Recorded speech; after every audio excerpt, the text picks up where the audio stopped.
Hello, hello, everyone. Welcome to another episode of the Simply M Spotlight, hosted by Simply M the Movement.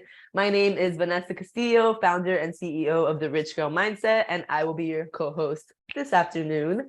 The Simply M Spotlight is a special new series. Well, it's not special. I mean, it's not new anymore, but where we do feature special guests on various topics that will enrich, educate, and inspire the community here at Simply M the Movement.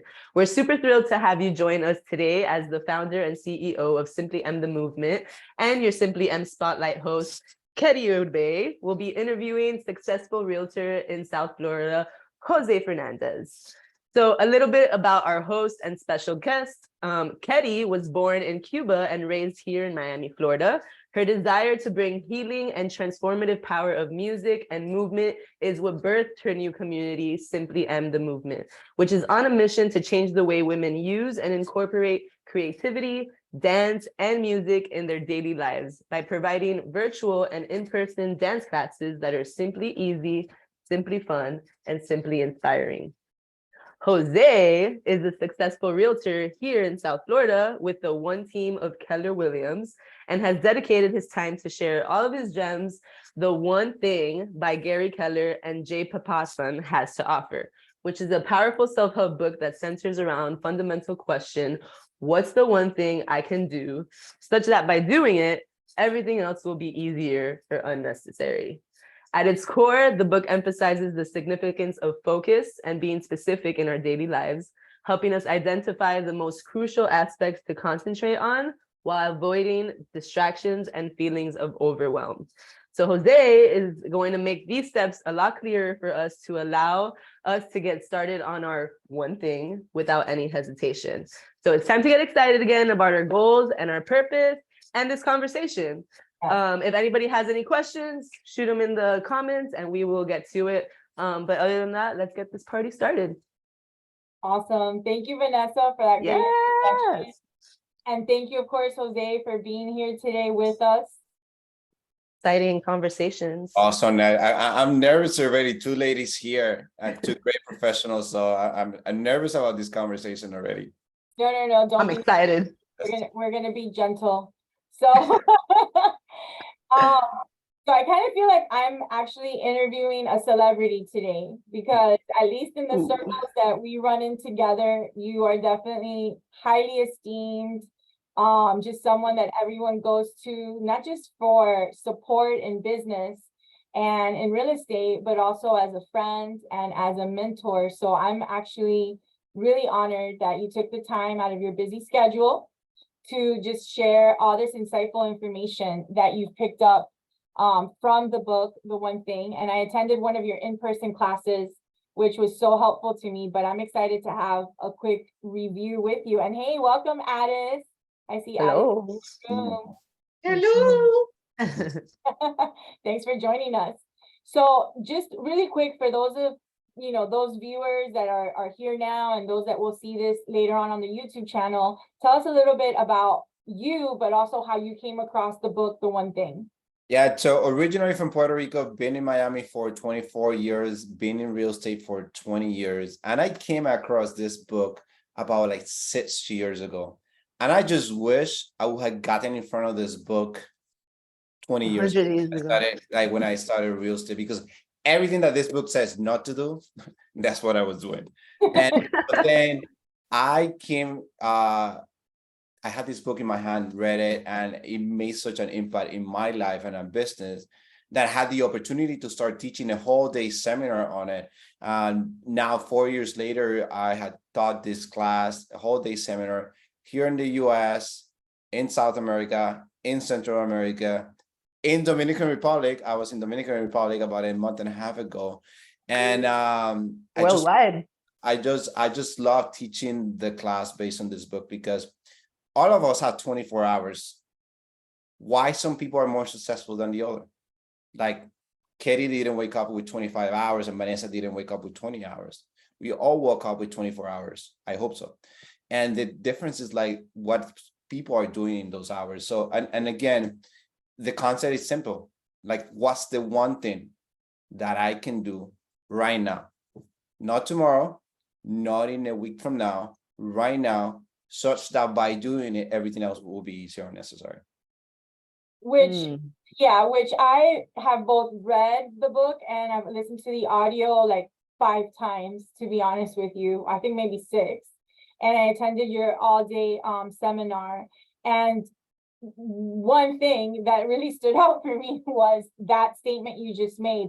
Like at its core, what does that mean that if you do this one thing, everything else becomes unnecessary? Can you give us like a tangible example of that? Yeah, I mean, tomorrow hasn't gotten here, afternoon hasn't gotten here. All we have is right now. So from all the things that we can do, like what's the one thing? So usually I tell people, start your day with your to-do list, everything that you have to get done in your day.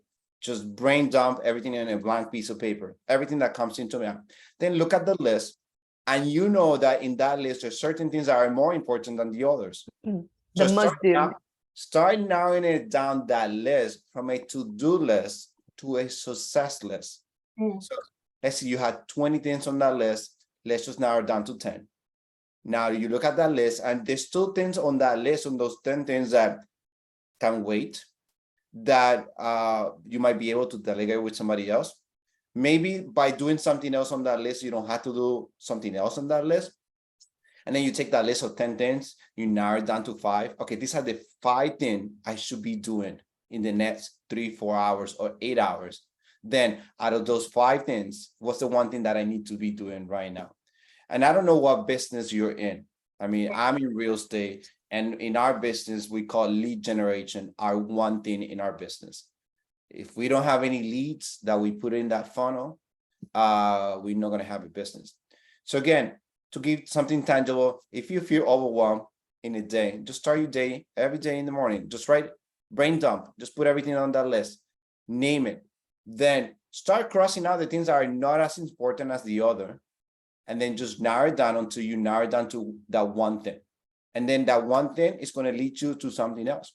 So, And let me ask you, Jose, so like you said, number 1, brain dump, do a list of everything that you feel supposedly you need to do, which is the traditional to-do list that we're all very familiar with. And then you look at it and you say, this is going to be my success list. And so then you look at the items on the to-do list and you identify the most important things you need to quote unquote get done.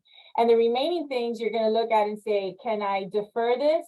Can I delete it altogether? It no longer becomes necessary because of the way you're analyzing this, or do I delegate it? And then the top 3 or 5 things you identified, you need to narrow it down even more. But the question I have, and I just wanted to do a summary of what you just said.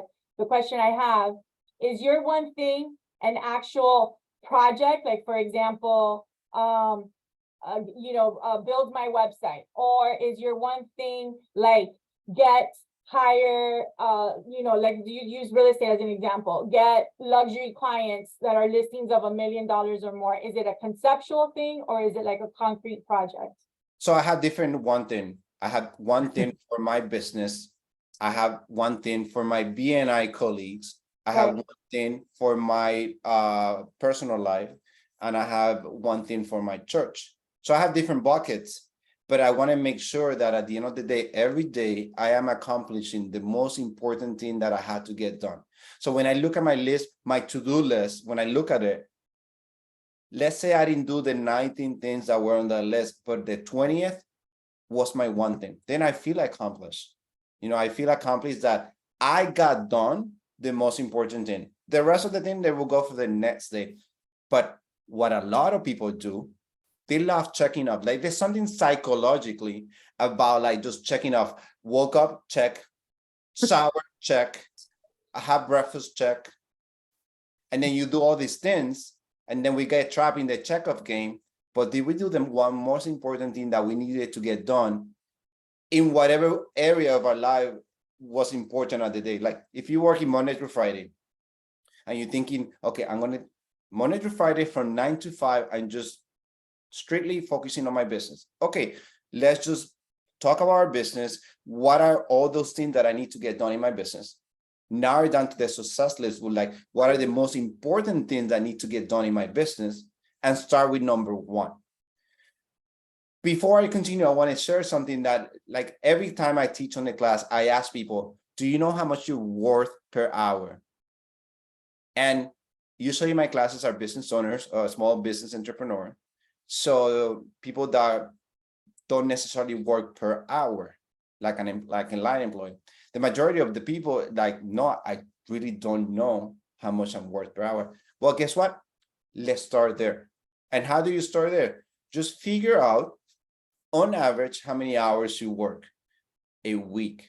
Like in our business, we work 40 to 50 hours a week. Then you multiply that by 52 weeks in a year. So then you get your amount of that. So again, whether it's 40 hours, 50 hours, multiplied by 52. Now you get that set amount of hours that you dedicated to work in a year. Now, what's the other number that I need? I mean, I hope you didn't fail in math if you're listening to me. So let's see, the number is how much you want to make in a year, or how much you make in the year that you made the most. Or like, my goal for 2023 is to finish my year making like $250,000 in a year. So you take that number and you divide it by the small number, the amount of hours in a year, and there you get how much you're worth per hour. And sometimes people have no idea. They're looking at that number and they might say, well, that's very high. Or they might say, oh, that's very low. Independent is like, now you are aware. I'm going to show you my piece of paper that I created, because I talk in my class and I am worth $160.25 an hour. So when I look at my to-do list, do I see things on this list that somebody else can do for a lot less? Do I see things in this list that I can hire somebody? If I'm playing around on social media, if I'm playing around, it's costing me $160. And I have this piece of paper in front of my computer because I gotta get reminded, okay, what I'm doing today. If I'm in working mode and I'm not doing what I'm supposed to be doing in my business, it's costing me money. And I think that's a really great point. And that was that was an eye-opening concept that you mentioned, which actually prompted me to make a lot of decisions. One of them being to outsource my laundry. Which, well, by the time I did, you're like, fine. I'm like, yeah, because again, I did the calculations and I'm like, wait a minute, the amount of time I'm spending on this, I already spent X amount of hours. How much is my time with my family worth to me? And I was like, definitely a whole lot more than this. But I want to come back, and I'm sorry, Jose, I do want to ask you this again. So for example, if you don't mind sharing, can you tell us what your one thing today was for your real estate business? My one thing for my real estate business is to make sure that I input a new listing that I have in Coral Gables. Okay. So as soon as I finish this call, that's the one thing that I'm going to do. I had certain things that I needed to do in the morning, like I had to go to an appointment in the morning. I had some phone calls to do. But my one thing today is that new listing in Coral Gables is live and so on. Whether I do it at 1 o'clock or whether I do it at 5 o'clock, the main thing is, like, if I don't do anything else and that one thing is done, I'm excited, because what happened? It's a trickle effect. If that listing is not put on the MLS, the multiple listing service, that means that I'm not going to get any phone calls for buyers or the realtors to show the property, which means that I'm not going to put that property on the contract, which means that if I don't put the property on the contract, I'm not going to get any money, which means if I don't have any money, I cannot pay my bills. Yeah, and and again, the only reason I want to make sure, because when I listened to the book, when I read the book, and then when I did your class is what brought it full circle for me. We had an entire day, we had people asking questions. So I was actually taking notes, but in a format where I was making the concept concrete to my business, to my life, because then it's like I can fully see how I can apply it. And we don't have that amount of time here. So I want to kind of make the stuff you're sharing as applicable as possible. So I'm going to give an example, right, as your fellow student, which I identified that, because like you, I have different buckets, like all of us, and I happen to have two businesses. For Simply M, what I identified as my one thing, and mine was more of a conceptual thing, and then I broke it down, is that I want to revamp my website, to update the schedule, and I identified, because of that, the two forms of class schedules and products that I want to offer. So then once I did that, I started creating a list of all the things that I needed to do, like you showed us, to get that one big thing done. So in other words, your actual action step many times can be those individual steps that get you to the big one thing. So what did I do? I identified I needed to meet with my website designer. I needed to meet with my social media team. You know, I did all those lists. So every day I make sure that I'm doing a step that's related to that until I get to the goal. And then that tells me that then my one thing is going to change again, right? Yeah, and it's important that you say that because it's something else that the book talk about is the goal setting to the now. So, and the goal setting to the now, you start with like you one day someday goal, whatever that is. Let's see that, Vanessa, you want to buy a house in Coral Gables, that's your big mansion for you and your family, one day someday. What needs to happen in 5 years from now for you to be on track to get the house? Get there. And then what needs to happen in a year from now for you to be on track to get that money so you can be on track to buy that house? And then you narrow it down to the now. You go from the 5 years to the 1 year, to the 1 month, to the 1 week, to the 1 day, to the 1 hour, to the now. So what small action item do I need to do? So for example, your action item might be look at my credit score. Right. I was about to say that. What is more doable, looking at your credit score or getting your mansion in Coral Gables one day someday? Yeah, what's doable and in front of you is pull my credit score, see where I'm at. Yeah. So sometimes human beings like we want this, but we're not willing to start here. Yeah, we're making it like this big, you know, and that just I was reminded, just gonna say that. yeah, and that just reminded me of another important point again, because I'm in the process of applying all this stuff, and I want to encourage everyone to know that at first you're almost going to fight against your natural tendencies and your habits. And let me explain. So I did the class on a Friday. I always have done a weekly review on Sundays where I look at how my week went and how I have my upcoming week. But because of that seminar, I'm like, I need to change everything. I was like, I have things scheduled that don't have nothing to do with what I want to accomplish. I was really looking at where my time was being spent, and I'm still in the process of refining, and I had to change a bunch of stuff. So that means there's things or people you might say no to. There's things that you may stop doing. But let me share something else. We all have this tendency. I have it a lot less because I did do a lot of coaching, but answer emails first or text messages or whatever in the morning part of the day when you have the most amount of mental energy. And that's working on everybody else's priorities. And then the one important thing, you leave it to the end. It's just like when you say, oh, I'll work out in the afternoon. And then you're like, oh, I'm too tired. I'm not going to do it. So I had to stop myself from processing emails and regular paperwork and other things and first focus on that one thing. Anywhere, well, the book recommends 4 hours, but if you can at least start, right, Jose, with 1 hour, get into the habit of that I do this first. And then, so interestingly enough, the more I pushed myself, the more I saw that not only was I getting my one thing done, but I was getting to all those other little minimal things, right, that are important, but they're not life-threatening, and it's not based on where I want, the direction I want to go in, right? Yeah. You know, the book, the first part of the book is the lies. There's 6 lies that the book talk about, and these are the lies that are derailing from us achieving the success that we want. Lie number 1, everything matters equally. No, not everything matters equally. There's certain things that are more important than other things. Lie number 2, which is the one that I had the most challenge with for a long time, multitasking. Like, I bet you some of us are even trying to multitask right now because our culture, our American culture have told us that we have to multitask. But the reality is, yes, we can multitask, but we're not being productive, and we're not being effective, and we're not being efficient. And then lie number 2 is about a disciplined life. You don't have to have discipline. Yes, I'm going to repeat that. You don't need more discipline. We are creatures of habits. I bet you if you think about your day, I bet you for the most part, you wake up at the same time. I bet you for the most part, you wake up in the same side of the bed. I bet you for the most part, you have breakfast, shower at the same time. We are creatures of habit. So you don't need more discipline. What you need to build is more habit.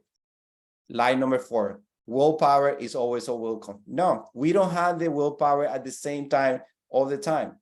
I Sure. bet you, Vanessa, if we have this conversation at 8 o'clock at night, you would not be as focused as you are right now. So there's certain decisions that we need to make in the morning when we're fully rested, full of energy, and we don't have any distractions. So, a willpower is not always on willpower. Line number 5, a balanced life. That's why we always here and there. I just need more balance.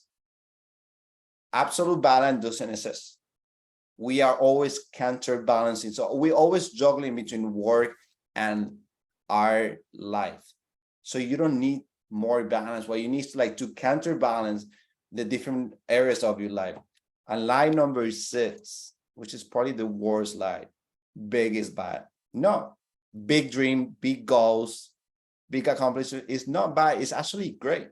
You had to start small, but you have to understand that you want to accomplish big goals. So a third of the book just talk about the 6 lies. So. Well, and the one that I absolutely loved, I think it was number 5 about the balance is a lie, is because I would hear that all the time. And I'm like, dude, what? And then the author explains, I'm like, how do you balance? How are you constantly always, and then he explains it so well. But I love the example he gave is that all these things in your life, your family, your health, certain things, look at them as a rubber ball or as a glass ball. So there's certain things that if you allow them to drop, or you don't want to attend to them, or you don't give them the time that they deserve, it's a glass ball and it's going to shatter. For example, your health. If you keep saying, one day I'll make time for that, and you don't fit that in, and you don't counterbalance to squeeze it in to some extent, your health is going to fail you. And that's not a rubber ball. You're not guaranteed that it's going to bounce back. Same thing, like time with your children, right? Like he gives those different examples. Or like in work, like a huge client presentation that you need to be on point for. That's not a rubber ball. That's a glass ball. And then if you're doing a bunch of other stuff and you're not ready for that moment, for that opportunity, you just shattered a glass ball. And so that's how you counterbalance, is what he's saying. As a juggler, as you're juggling these balls, you have to really be clear for yourself which is a glass and which is a rubber ball. So as you're juggling, you drop the rubber balls and then maybe you pick them up later, but nothing happened. But you got to keep juggling predominantly those glass balls. Does that make sense? That makes sense too. Yes, it does. Balls, I like the analogy. I think you made it digestible. But listen, at the end of the day, because I know I get true. super overwhelmed. It's like the brain dump list, right? Just write it all out. What's all the stuff that I'm telling myself that I Release need to it. do, and then sit. That's why I say journaling is so powerful, and really identify and get real with yourself. So if you have to do the same thing in a day and say, okay, what am I juggling today? And think, what's a glass ball? What's a rubber ball? When you identify the glass and the rubber ball, your brain choose on that, and they're like, okay, and then it's easier to be like, let that go, focus on this glass ball today. Because otherwise, I know that I drive myself nuts going back and forth, going, what should I do next? Should I do this? Like a hyper dorky, and then you're exhausted and you didn't do anything. And talking about that, the best solution for that is called time blocking. Right. If it's not in your schedule, it doesn't exist. Like one time somebody asked me for my phone and they were laughing when they saw. I'm like, you have on your schedule what time you wake up, what time you shower, what time you eat. Yes, if it's not in my schedule, because there's going to be time that you're going to feel overwhelmed, that you have no idea what you're supposed to be doing. Then you can look at your calendar and you can say, oh, this is what I'm supposed to be doing. So you time block everything. I even time block the time I sleep. It's all in my schedule. No, and I'm glad that you're not wrong too, because again, the time blocking. So when I started time blocking, and again, I talked to a lot of people, and I'm not saying this like I got it all figured out. I'm just sharing tips. What happens is you schedule, especially with Zoom, right? You schedule a Zoom meeting or a call or a lunch or whatever. And if you don't really get serious and realistic about your block scheduling, are you taking into account commuting time? Are you taking into account, like for real? And so when you start to block schedule, even silly things that people might think, like when I shower, like when I sleep, no, but then you look at, okay, this is actually how much time I spend commuting for whatever reason. Can I do something to reduce this amount of time?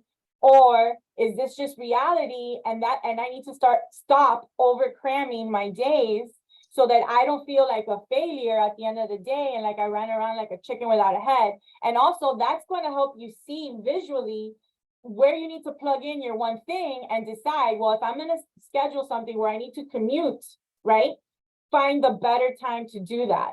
And then that way don't agree to times that doesn't work with that. So you start to kind of see the openings and see you almost start to solve your own crime. It sounds like it brings some clarity is what happens. It does, because the visual stuff is what really, it all comes together, right, Jose? At least it did for me. Like the block scheduling, the list, and thinking about the balls, just those three alone really started getting me. And again, I'm refining it as I go. It's really helping me to identify my priorities, where I can do things a lot, make my life easier, where I can be more efficient.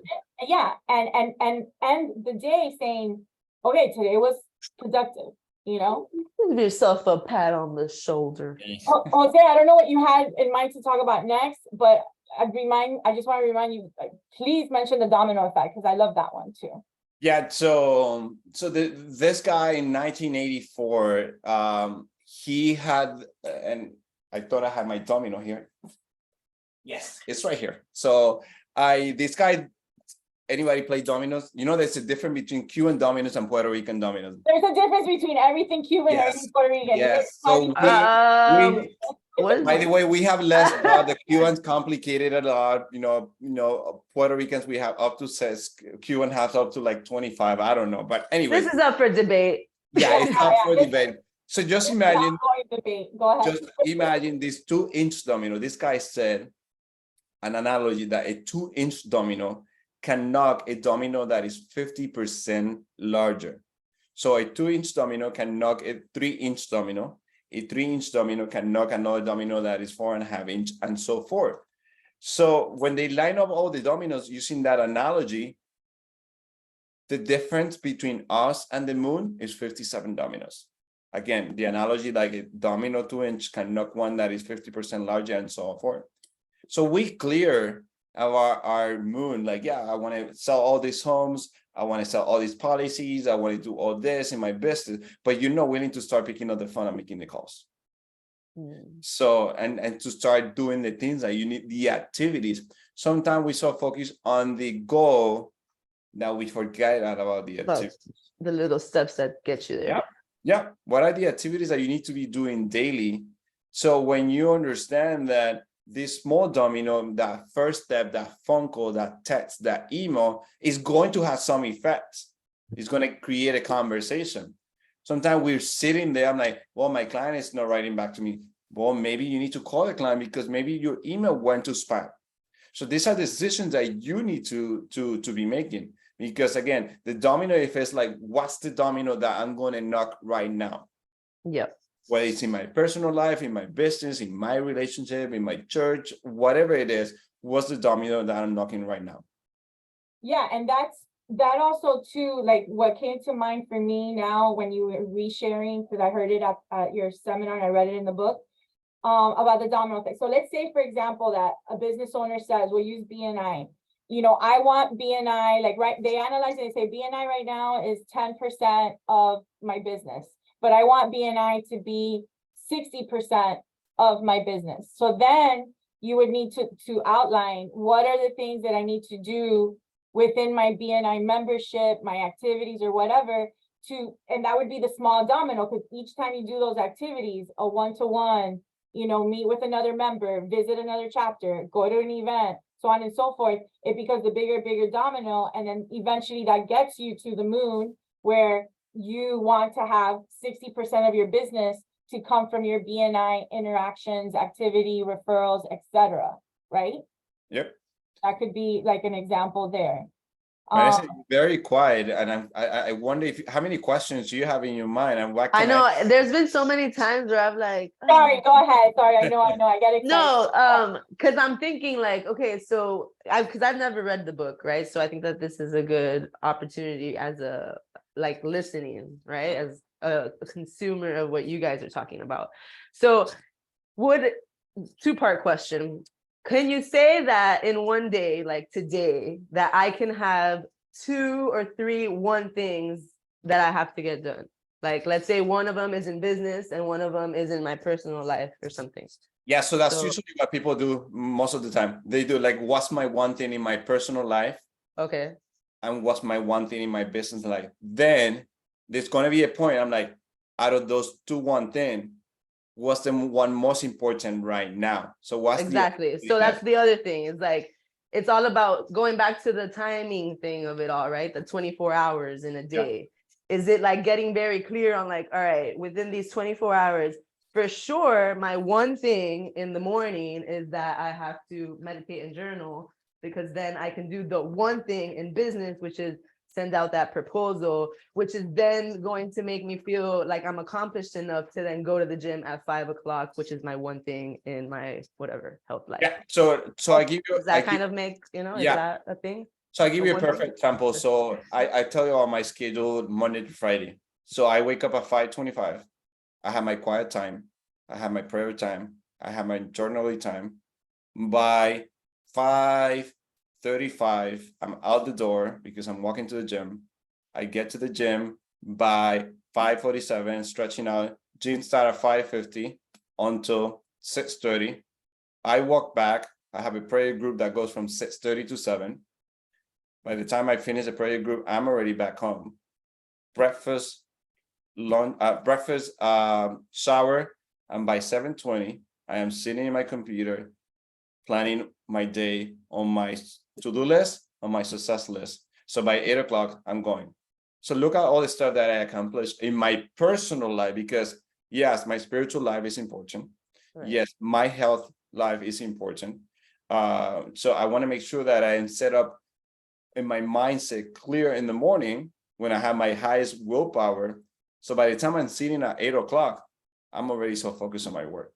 There you go. So, and again, this is something that my schedule, I just moved to a new house about a month ago, and my whole schedule had to change. This was a different schedule. I was working out at a different time in the morning, but when I look, I'm okay, now with the new area that I'm living, there's changes that I need to make. The other thing, habits, they take time. Just don't pretend that I have it all figured out and I got all this together in like 3 days. No. Right. There's a study that was done, and on average, a habit takes 66 days. We think it takes 21 days. Some people think 7 days or 14 days or 30 days. So when you start working on your one thing on your personal life and your one thing on your business life, understand that you got to create habits for things to happen in both areas, and that the habits are going to take a longer time. And okay, I Precisely. know I'm not supposed to talk anymore, but I do want to say something, because I think it's important, okay? Sorry, but I just want you to know that you sound like those people, which I think is phenomenal, Jose. You know how much I love you, but you sound like those people on social media. This is my morning routine, and by this time I've done this, and by that time I've done that, and I think it's amazing. And I'm not saying that I don't think anybody can get there. I just don't want, if that's really what they want, I just don't want anybody to be like, oh my God, I don't think I can do that. Do you get what I'm saying? Like, no, No, of and course. That's No. Jose's morning. No, and ritual. why my morning is like that? Because for me, the exercise, the resting, the spiritual part is important.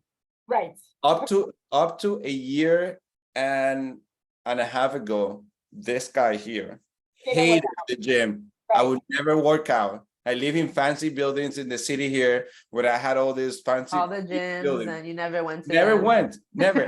Then I moved to a house, and here I am. I'm paying a personal trainer because health. I lost because of the loss of one of my best friends to cancer. I realized I need to take care of my personal life and my physical life. Yeah. Today, this guy here works between 4 or 5 times a week. For someone that I still hate the gym, and I tell the coach all the time, I still hate the gym. However, I have a different mindset of it, because now it's doing something good for me and it put me in a good mindset. So again, yes, you might see that I have all figured out, but this has taken time. Start with one habit at a time. Don't try to build 3 or 4 or 5 habits. Just build one habit at a time. Exactly, good. And that's why I wanted There to we go. put it in perspective, because when you hear it, you know, when you explain the whole thing, it's like, whoa, it can like blow somebody's mind. You're like, where do I start? which is natural because sometimes, or our minds will go to like when I get together with my girlfriends and they're like, oh, but you don't have kids, so you don't get it, right? And then Right. I can throw it back and be like, well, you don't have a business, so you don't get it. And our minds naturally want to compartmentalize and compare, and that can many times keep us from even trying. Because someone, it's easy to say, well, Jose doesn't have a dog, or Jose doesn't have kids, or Ketty, so I want people to personalize this for themselves Exactly. and start to build the habit of identifying the one thing and really looking at where they're spending their time and how much they're worth per hour, like Jose said, and really make some changes that works for them and their life and start there and build on it. Otherwise, people will just be like, forget it, I can't do this. And that's not the point, right? No. So It sounds next like question. it I'm sounds sorry, like I'll we're shut up taking again. control. It sounds like we're taking control of our time, taking it back. Yeah, and I'll shut up again because again, I want people to be able to. No, but you bring up good points, and the whole point is to converse. So you don't have to shut up. No, because I know there's things that I've listened to stuff and I'm like, How about this? We have two people who have joined us. So maybe Addis or Thomas Thomas. has some questions. Don't be shy now. Yeah. What's the one thing you got a question about? Hello. Hey, Alice. I'm polishing off my lunch here. She's She's multitasking. She's multitasking right now, so that I am multitasking. She's No, I just- multitasking. Yep. I'm eating healthy. That's part of like my one thing, right? That's part of my one thing. Good. Anyway, yeah, no, absolutely. I mean, I was just listening to what you were talking about, Jose, and the gym, not necessarily wanting to do it and doing it and really seeing the benefits of it because it makes you more productive. Like, for example, my kids are home from college now, so that gives me a little bit of distraction, excuse me, as to the things. But my son is working on this huge project now, and he's like, oh my gosh, he hasn't gone to the gym at all. I'm like, just put it down, walk away, let's go to the gym. It was 5 o'clock. We went to the gym, and it was just like, having the opportunity, because a lot of times you need that break from what you're doing. But the ideal thing to do is really to schedule those breaks in there. Yeah. And I also have, Jose, I also have my wake up time and my go to sleep time on my calendar. So definitely. So you can relate to that. That's awesome, Addis. Absolutely. Thank you. Yeah. I was actually someone that before wasn't very consistent with my wake up or sleep time. And as soon as I started implementing that, it really did start to help my productivity, my energy, and my focus. So putting it down, like you said, everything you do isn't such a crazy idea. Jose, can you share with us what has been like one of the biggest feedbacks or success stories that a student shared with you that really impacted you? Wow, every class I get stories, but there's one that really touched me. I'm teaching in Bogota, Colombia, and I at the end of my class, there's a line of people that want to talk to me, sure, have question, and then the last person say, you don't know what you did, and I'm like, okay. There was a point in the class that I realized that my one thing was to forgive my sister. I hated my sister. We haven't talked in so many years, and I needed to have a conversation with her and ask for forgiveness and forgive. Right now, as we speak, she tells me, my mom is crying because she gets to spend this coming Mother's Day, which was the following weekend, with her two daughters and the grandkids. So this is how powerful this class has been. This is just one story of like, I have tens of stories like this.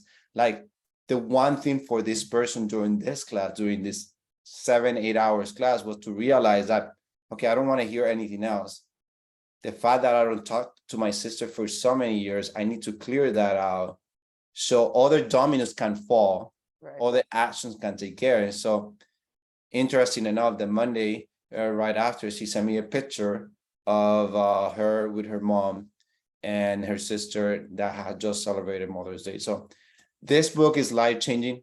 I mean, this is just one story. I seen people how it had impacted them in their business in such a way. So that's why I love this book. That's why I teach it now in Spanish, English, and Spanglish, because I saw how it had impacted me, especially in the multitasking. Prior to the pandemic, I was the king on multitasking.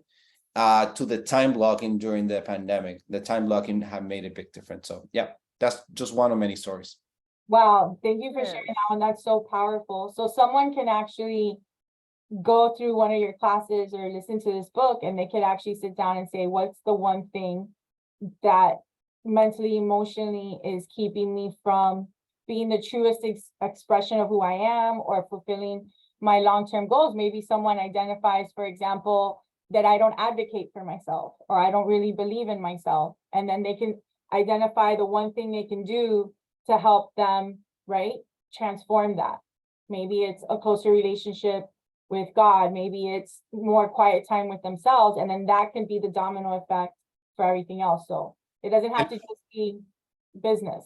Yep. The last thing that I will talk is about on the book is the 7 circles of our life. And if you are following in the book, I know the page, this is in page 114, and the 7 circles of our life: spiritual life, personal life, physical life, relationship, business, job, and finances. And on the spiritual life, whatever that means to you, it could be God, religion, Allah, nature, energy, peace, whatever that means to you. When we're talking about the physical health, we're talking about 3 areas: eating, resting, and exercising. When we're talking about the personal life, is anything not related to work. When we're talking about key relationship, is the people that are on your speed dial, those very important relationship to you. On the job is the regular job that you have, the day-to-day that you have. Business is any other sources of income that you may have: stocks, cryptocurrency, network marketing, another business. And on the finances speak for itself. So the exercise that I usually ask people is like, go ahead and draw those 7 circles and rate yourself in each area of your life from 1 to 10, 1 being horrible and 10 being amazing. Then look at those circles. And then what's the 1 circle that's most important to you right now? And then just do an action item that you're going to do within the next 24 to 48 hours for that particular circle. And I bet you when you do that exercise again, that number for that particular circle might go from a 2 to a 5, or from a 5 to a 7.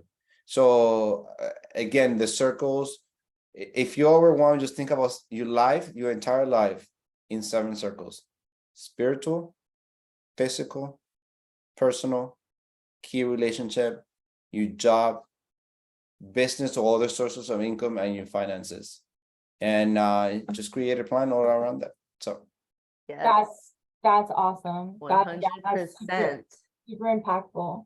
We actually host something like that in the Rich Girl Mindset monthly. It's like a monthly check-in, and we call it the Harmony Life Circle of Life or something. And it's kind of separated into those 7, or I don't know how many, and then you kind of like fill it in to see like how fulfilled you feel in all of those areas.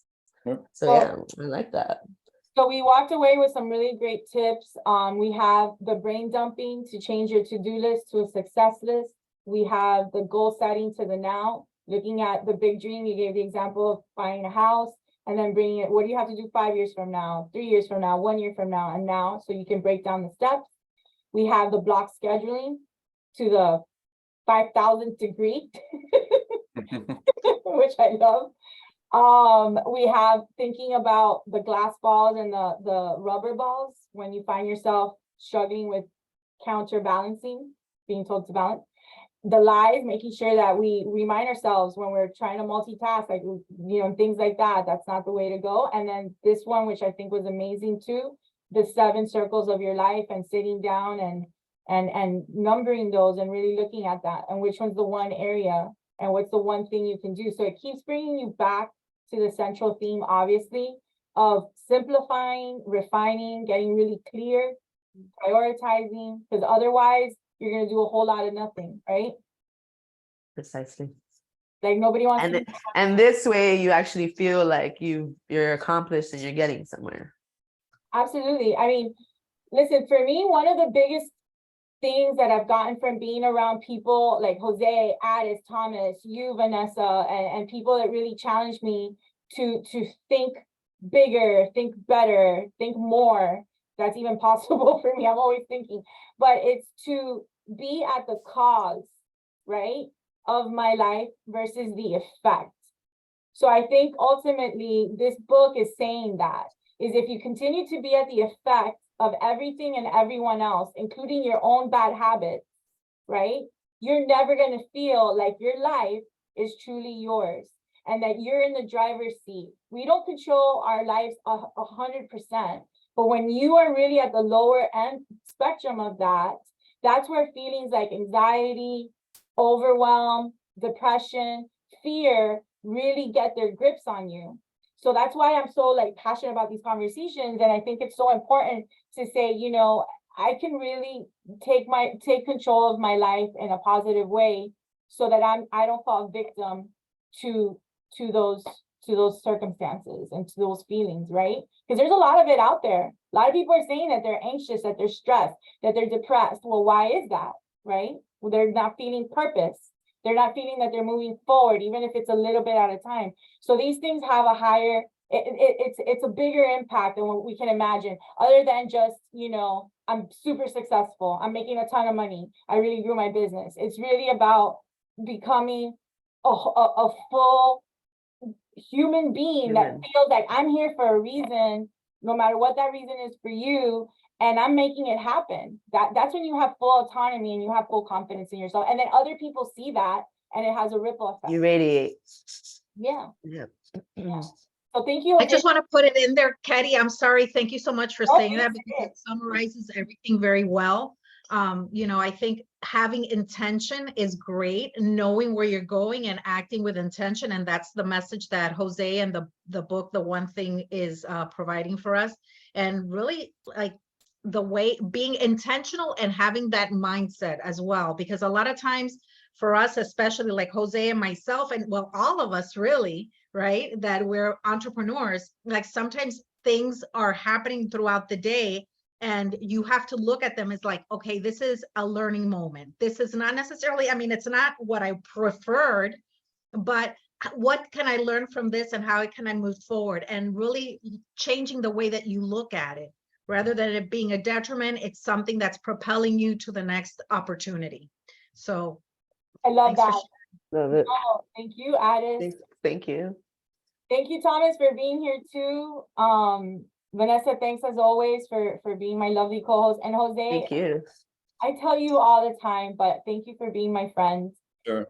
You know, first and foremost, thank you for just being someone that inspires so many people, being such a great leader. Thank you for introducing me to this, you know, concept. And tell us any parting words you have for everyone. No, I mean, at the end, I'm going to summarize with one thing.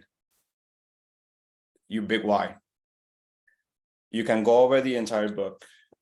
I can teach you all the concept, but if you don't have a big why, something that drives you in the morning, that passion, that fire, the reason to be in this world, that is your one thing. And just go out there and figure out what's your big why, and that big why is going to fuel everything else. Vanessa, Ketty, thank you guys so much. It was an honor for Thank you. here. So, and whoever wants to connect, you know, be up in the one team on Instagram and Facebook, and there I'll be showing where I'm teaching the classes next, which I'll be in Sarasota at the end of August, and I'll be in Atlanta, Georgia in October. So woo, exciting. I'll make sure we include all of that information in the notes on the YouTube episode so people can find you and connect with you. I think Thomas was saying hi. Hi, Thomas. Yeah, how's it going? Sorry, I'm not with the camera on because I'm out with a knee injury, but I have been listening, and it's good stuff. And yeah, appreciate the info on it. I've heard some of these concepts in the past, but they're very good to reinforce, and it just reminds you, like Jose was saying about discipline and all that. Even though you may know it, you may not implement them, and it's always good reminders and good way to lead your life and your business, of course. So thanks, guys. I appreciate the invite and the time. You're welcome. Yeah, thank you for being here. make your one thing getting better soon. Yeah, I know my MRI today. will be Okay, good. Well, I hope you get a full recovery. Well, thanks thank you. again, everybody. Thank you. Thank you. Have an amazing day. Great. Get started on that one thing. Do your one thing. Get it ready. Bye for now. Bye. Bye. Bye. Bye, guys.